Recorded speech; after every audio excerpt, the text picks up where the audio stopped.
For the GT, they've really gone mad. There's a new boot lid with a sort of spoiler on the end of it. There are lumps on the bonnet with louvres, and there's a new radiator grille. Now, all these things are terrible. But look at it this way. When Sean Connery grew a beard, my wife still fancied him.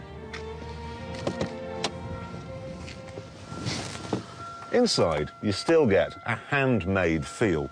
When I close the centre console lid, for instance, the ashtray opens. And this window doesn't close properly, so once you're going more than, say, 50 miles an hour, you get a little squeak of wind noise. Mind you, that's not the most annoying sound that the Aston makes. You can stop this bong by closing the door, but then when you turn the ignition on, you get a new bong. It's presumably for the American market. Remind them that they're in a car.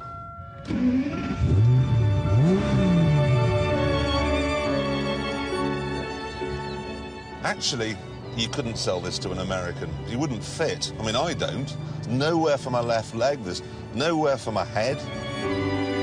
You have to remember that underneath everything, this is basically a Jaguar XJS. It's a 30-year-old design.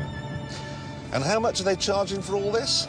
£104,000. It's time, therefore, to tuck the DB7 up in bed with a nice mug of cocoa and let Jaguar make that brilliant XKRR instead.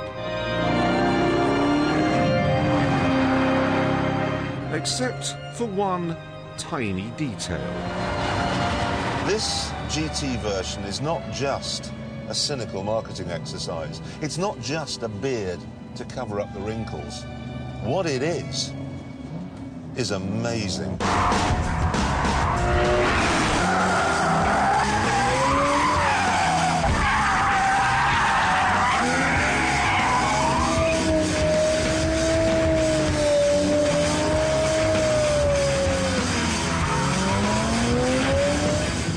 It may be cramped, old and expensive, but it is epic fun.